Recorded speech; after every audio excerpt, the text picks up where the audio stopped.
El sacrificio ritual de infantes era algo solamente dedicado a Baal o a Moloch o algunas otras deidades en otros puntos del planeta como en África y Asia. ¿Era solo a ellos o también el Dios del Antiguo Testamento pedía sacrificios de infantes? Eso es algo que vamos a reflexionar en este video. Pero antes quiero mostrarles estas cifras. Estas cifras que fueron producidas después del 7 de octubre, ahí en la franja, por parte del pueblo elegido por Yahvé. El total de víctimas hasta la fecha, ¿no?, en registros oficiales, son 73.003 víctimas mortales desde el 7 de octubre. Pero lo que llama la atención no solamente el total de las víctimas, sino cómo se distribuyen. Hombres serían unos 24.818. Normal, dentro de eso pues hay combatientes y grupos armados civiles que de alguna forma hicieron resistencia, ¿no?, al ejército israelí y terminaron cayendo. Una cantidad de hombres allí en la franja. Luego, en segundo lugar, están los infantes, que es precisamente de lo que trata este video. Y uno se preguntará, bueno, ¿y por qué caen tantos infantes si ellos no ejercen ninguna resistencia, no son ninguna amenaza para un ejército tan potente como el israelí? Y bueno, eso tiene un sentido y está ligado a lo que es el sacrificio ritual de menores desde la antigüedad. Ese sacrificio que era dedicado a los Elohim, como Baal, como Moloch, como Zeus en Grecia y muchas deidades en África y en Asia. Pero ese mismo ritual también era dedicado a Yahvé. Porque sí, Yahvé también pedía que en las ofensivas que el pueblo de Israel hacía en contra de otros pueblos, uno de los botines más apetecidos por él era el tema de los infantes, desvivirlos. Y aquí se ve reflejado en este proceso desde el 7 de octubre. Y mujeres, unas 9.126 y 4.137 ancianos. Entonces, primero los hombres, normal, son la primera fuerza opositora. Y en segundo lugar, los infantes. El tema de los infantes también es porque ellos crecerán y pueden ser esos hombres que hacia el futuro venguen lo que le pasó a sus padres. Entonces, ellos se aseguran de erradicar la resistencia de los varones, pero también de erradicar la semilla, ¿no?, de ese futuro pueblo que se puede levantar en su contra. Entonces, aquí es donde entramos, luego de ver estas cifras, ¿no? Vamos a entrar a la explicación del por qué esto es así. El sacrificio de infantes en la antigüedad. Esto se hacía para complacer o apaciguar a una deidad, a una falsa deidad, un falso dios, un Elohim, por supuesto. Seres sobrenaturales o de orden social sagrado, lealtades tribales, grupales o nacionales con el fin de conseguir un resultado deseado. Como tal, es una forma de sacrificio humano, ¿no? Solo que en este caso de menores. Se cree que el sacrificio de menores es una extensión extrema de la idea de que mientras más importante es el objeto del sacrificio, más devota es la persona que lo ofrece. O sea, entre más valor tenga tu ofrenda, quiere decir que tu fe, tu creencia y tu lealtad a la deidad es mucho mayor. No es lo mismo poner en el ritual a un anciano que pues ya está cerca del final de su vida, a colocar a un infante, ¿no?, que es, digamos que, de las cosas más preciadas que puede tener un ser humano, un padre, y eso demostraría una lealtad absoluta a la deidad. Y esto era una de las cosas por las cuales estos Elohim valoraban mucho este tipo de sacrificios, pero no solamente por esto, sino por el componente energético de la sangre. Entre más joven el ser humano, el fluido sanguíneo es más puro, menos contaminado, más limpio y más cargado de esa luz y esa pureza energética. Era, digamos que, el menú más apetecido por ellos. La práctica de este sacrificio en Europa y Oriente Próximo parece haber terminado. Bueno, parece haber terminado, pero ya vemos que no. Como parte de las transformaciones religiosas desde la antigüedad tardía. También en estas regiones, ¿no?, en lo que era Chichén Itzá, donde la mitad de los infantes sacrificados tenían entre 3 y 6 años de edad. Los mayas continuaron estos rituales hasta alrededor del 1150. Por acá también se hacía, y esto fue derivado de la enseñanza y la influencia de ese legado Elohim acá en estos pueblos. También se hacía. pero el tiempo en el que se hacían fue posterior al legado original que tenían estos pueblos ancestrales, al legado que tenían los mayas. Es decir, fueron los mayas posteriores en el tiempo los que adoptaron estas prácticas totalmente oscuras. Los aztecas lo hacían. Bueno, también hay registros en los incas, los mayas, como ya dijimos. En todos lados del planeta estuvo esa influencia, ¿no? De hacer ese tipo de rituales. Por supuesto, la Biblia hebrea en el Antiguo Testamento, ya veremos las citas. En el Levítico está cómo hacerlo, ¿no? Toda la práctica ritual. Está también el sacrificio de Isaac, que era el hijo de Abraham, cuando Yahvé le pide que lo sacrifique, precisamente para ver la fidelidad que tenía Abraham hacia su Dios. Luego, a último momento, envía a su ángel para que lo detenga. Porque, bueno, ya vio que sí era un hombre totalmente fiel a él y evitó el sacrificio de Isaac, porque al final con Isaac era con quien Yahvé iba a hacer el pacto hacia futuro. Así que, bueno, en el Antiguo Testamento hay varias citas que ahora las vamos a ver. Pero, como lo decía al principio, normalmente este tipo de prácticas se asocian a dioses antiguos paganos que también aparecen en la Biblia, como por ejemplo Baal es uno de ellos. En las páginas del Antiguo Testamento, ningún conflicto espiritual es tan central como la batalla entre Yahvé, el Dios de Israel, y el ídolo conocido como Baal. Es un tema que yo hice en un video hace un tiempo mostrando ese conflicto, ¿no?, que había entre Baal y Yahvé, porque estaba la disputa por la adoración. Incluso los hebreos adoraron mucho tiempo a Baal. Ese becerro de oro que construyeron en el desierto, en el monte, ahí cerca del monte Sinaí, era un ídolo construido a Baal. La historia de Baal en la Biblia no es un relato secundario, es la crónica de una lucha constante por el corazón de una nación. Era lo que decía, los israelitas adoraron a Baal también. Y la queja de Yahvé y la disputa de Yahvé era porque los hebreos no siguieran adorando a Baal. Y dentro de la adoración a Baal, por supuesto, estaba el tema de los sacrificios de menores. Cuando los israelitas buscaban a este dios Baal, los profetas de Dios se levantaban con furia denunciando la idolatría como una traición espiritual. Pero, ¿quién es Baal en la Biblia exactamente? ¿Cuál es el significado bíblico de Baal? ¿Por qué era considerado un demonio o el peor de los ídolos asociado con prácticas terribles como el rito, ¿no?, de los menores? El significado bíblico de Baal, la palabra hebrea Baal, significa literalmente señor, dueño, maestro o esposo. Y había un conflicto central, ¿no? El título Baal era un título genérico de autoridad. La batalla espiritual era quién era el verdadero señor, ya sea Yahvé o Baal. ¿Cuál era el Dios más poderoso? ¿Cuál era el verdadero? Esa era la disputa. Baal, según la Biblia, era el nombre propio del principal dios de los cananeos. Bueno, el principal era el dios El. Baal era uno de sus hijos, al igual que Yahvé. Es decir, ahí había una disputa familiar, ¿no? Eran hermanos, Yahvé y Baal, hijos del dios cananeo El. Y claro, la disputa estaba porque el pueblo que le correspondió a Yahvé era el pueblo de Jacob, la porción que le tocó. Entonces, parte de ese pueblo quería adorar a Baal, pero él no lo iba a permitir. Los habitantes de la tierra que Israel debía conquistar, los habitantes de esa tierra eran los cananeos. La tierra de Canaán fue la tierra que Israel conquistó. Este era el dios de la tormenta, la lluvia y la fertilidad. Dado que la supervivencia en esta tierra dependía de la lluvia para las cosechas, Baal era el dios más popular y seductor.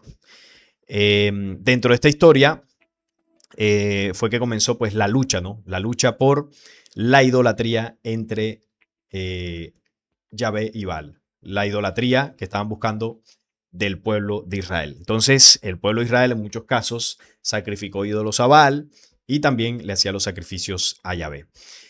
Pero no solamente en el tema de estos sacrificios que estamos hablando estaba Baal, sino también Moloch. De hecho, Moloch es el más famoso y más conocido por este tipo de rituales. Esto que vemos acá es una representación, ¿no?, del dios Moloch, estos seres dinoides con cabezas de animales, cuerpos humanoides, falsos dioses, por supuesto, y vemos en esta representación cómo le entregaban un infante para ese sacrificio en fuego. Vemos acá esta representación, esto se hacía en el desierto, muchas comunidades humanas adoraban a estos falsos dioses.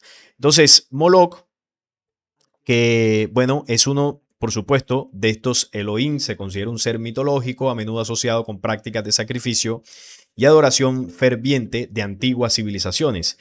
Ha cautivado y desconcertado a estudiosos y curiosos por igual. La imagen de Moloch es una que conjura visiones de rituales antiguos y poderes divinos, tejiendo un tapiz de mito y realidad que desafía las fronteras de la comprensión moderna, con raíces que se hunden en la historia semítica y menciones que se dispersan a través de textos bíblicos y relatos históricos.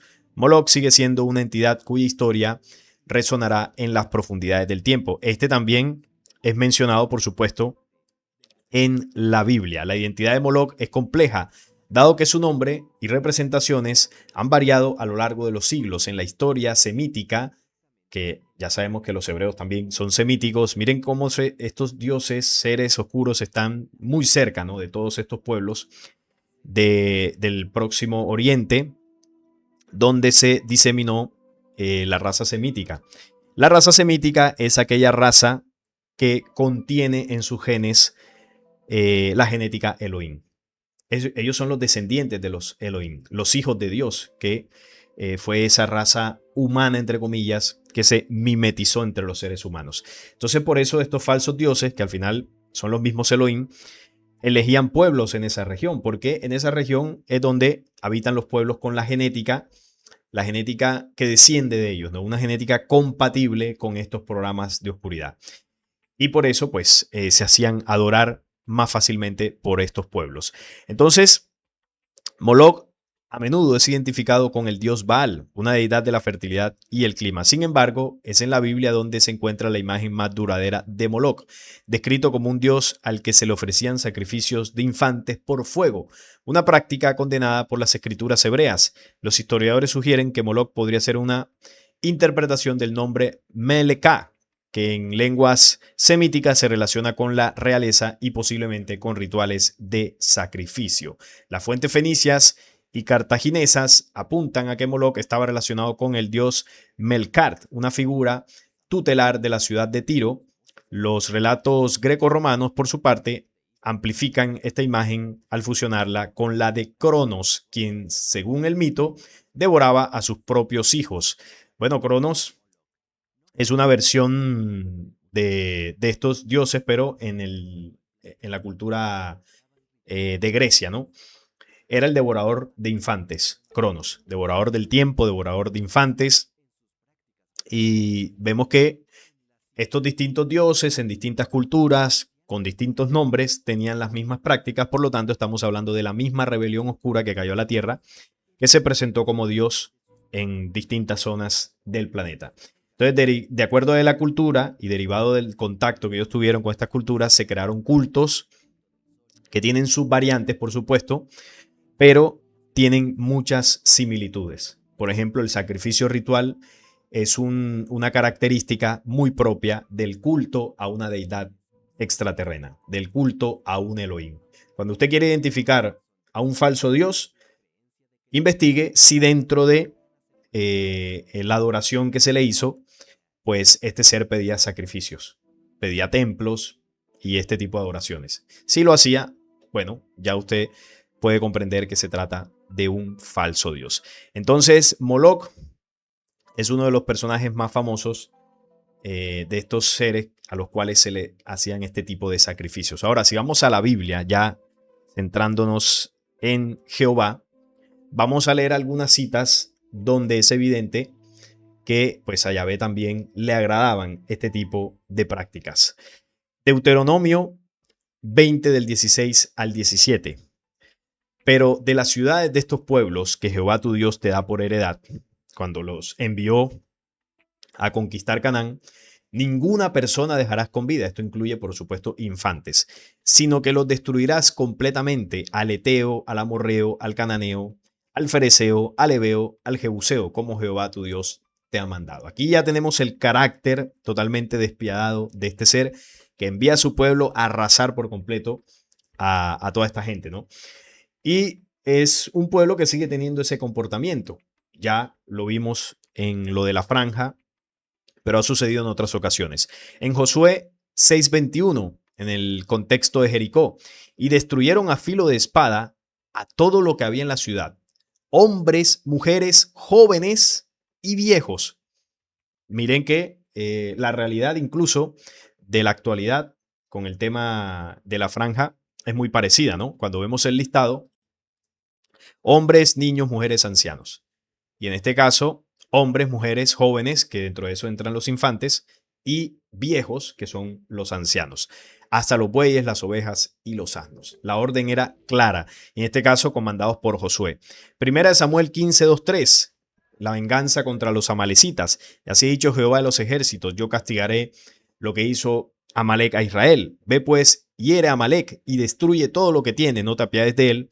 Acaba con hombres, con mujeres, con niños, aún los de pecho, bebés, vacas, ovejas, camellos y asnos. Absolutamente con todo debes arrasar.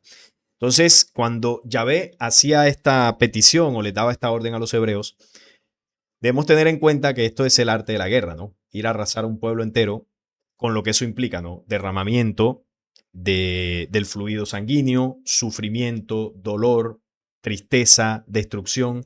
Todo eso desprende unas energías que para los Elohim pues eran un alimento muy valioso. Y vuelvo y repito, entre más joven el ser humano, más pura su sangre, mayor energía y mayor valor va a tener ese fluido para estos Elohim. Números 31 del 17 al 18. Acaba pues ahora a todos los niños varones. La orden es destruirlos, desvivirlos, ¿no? Aquí dice, desvive pues ahora a todos los niños varones. Y acaba a toda mujer que haya conocido varón, pero a todas las niñas que no hayan conocido varón las dejaréis con vida, o sea, a las vírgenes. Bueno, también había aquí una perversidad en el tema íntimo por parte de estos personajes. Pero aquí la orden es clara, ¿no? Acabar a todos los varones infantes. ¿Por qué? Lo que decía al principio, estos se pueden convertir en aquellos que crecen y pueden ser un problema, ¿no? Porque quizá van a querer vengar a sus padres, a su pueblo, y van a ir a atacar a aquellos que en el pasado hicieron esa destrucción, es decir, al pueblo de Israel. Entonces ellos se aseguran, destruyendo esas semillas, se aseguran que el árbol no vuelva a crecer para que no tengan problemas hacia el futuro. Deuteronomio 7, del 1 al 2, cuando Jehová tu Dios te haya introducido en la tierra, la entregarás a la destrucción, no harás con ellos, con los pueblos, no alianzas, ni tendrás de ellas misericordia. O sea, arrásalas por completo. Josué 10:40. Josué hirió a toda la tierra, no dejó con vida a ninguno, sino que destruyó todo ser viviente como Jehová Dios de Israel lo había mandado. Todo ser viviente, dentro de eso, evidentemente, infantes. Josué 11 del 10 al 15, hirieron a espada a todo cuanto en ella tenía vida, no en la tierra, destruyéndolo por completo. No quedó nada que respirase. Miren la barbarie que hizo Josué. Es que el libro de Josué es terrible. El libro de Josué es cuando ya entran a la tierra prometida y comienzan a sacar a todo el mundo de ahí. Pero no a sacarlo de buenas formas, ¿no? Destruirlos. Y es terrible lo que relata el libro de Josué. Son unas guerras bastante sangrientas, bastante fuertes, y la cantidad de personas que caen, bueno, les recomiendo que se lo lean para que ustedes entiendan, ¿no? Realmente la naturaleza del Dios que le envió a Josué a hacer eso que está descrito en ese libro. Deuteronomio 2, 33, 34. Tomamos entonces todas sus ciudades y destruimos todas las ciudades, hombres, mujeres e infantes, no dejamos ninguno. Una vez más, el sacrificio a Yahvé. Deuteronomio 3:6. Los destruimos completamente como habíamos hecho con Seón, destruyendo toda ciudad, hombres, mujeres y niños. Este fue el ataque al rey Seón y este fue el ataque al rey Og. Oseas 3:16. Samaria será asolada, caerán a espada, sus niños serán estrellados y sus mujeres encinta, o sea, embarazadas, serán abiertas. O sea, les producirán degrados. Terrible, ¿no? Este tipo de citas, miren, caerán a espada y sus niños serán estrellados. Trate usted de imaginar qué significa eso, ¿no? Los tirarán, los lanzarán contra piedras. Bueno, bastante horrible esta cita. Entonces, estas son las citas más conocidas o algunas de las citas que podemos encontrar en el Antiguo Testamento. Hay más, por supuesto, pero yo creo que con estas ha quedado bastante claro de que el sacrificio de infantes no solamente era a Baal, no solamente era a Moloch, no solamente era a Cronos y a muchas otras deidades de la antigüedad. El sacrificio de este tipo también se le hacía al Dios de Israel. Entonces se entiende por qué su pueblo elegido fue capaz de acabar con más de 20.000 infantes en la franja. Y estas son cifras, pues los números pueden ser mucho mayores. Así que su pueblo sigue teniendo este mismo comportamiento. Este es el legado de Jehová que dejó en manos de su pueblo. Porque si usted analiza otros conflictos que han ocurrido en el mundo, por lo general estos conflictos tratan de ser principalmente entre los ejércitos. Siempre caen víctimas, son efectos colaterales, pero si usted analiza el conflicto de Ucrania, que ha sido mucho más extenso en años, no le va a arrojar estas cifras en el tema de los infantes. ¿Por qué? Porque son pueblos de diferente característica los que están haciendo esto. Es decir, cuando Israel hace esto, de fondo también hay un tema de ritual, de una ofrenda hacia su Dios. Pero usted analice otros conflictos y se dará cuenta que la forma es diferente. El objetivo de las víctimas, o más bien el número mayor de las víctimas, no está relacionada con infantes, está relacionada con aquellos que están involucrados directamente en el enfrentamiento. O sea, son diferentes, tienen una característica diferente. En el caso de Israel, sí, pues le interesa destruir a la semilla del pueblo que están atacando. Por el tema de que no se vayan a vengar cuando crezcan y también porque es una energía muy poderosa y muy apetecible para su Elohim. Una sangre pura que se derrama y que para ellos es apetitosa. Así que sí, Yahvé también pide sacrificio ritual de infantes. Está demostrado en el documento bíblico y está demostrado en el accionar actual de su pueblo, que al final se guía por los mandatos de su Dios. Eso es una realidad, pero bueno, las religiones y los religiosos lo seguirán negando. No es más por esta ocasión, estaré leyendo sus opiniones en los comentarios para ver ustedes qué consideran, ¿no?, de toda esta barbarie. Si les gustó, les agradezco sus likes, les invito a que se suscriban y que compartan este video. Nos vemos en una próxima ocasión.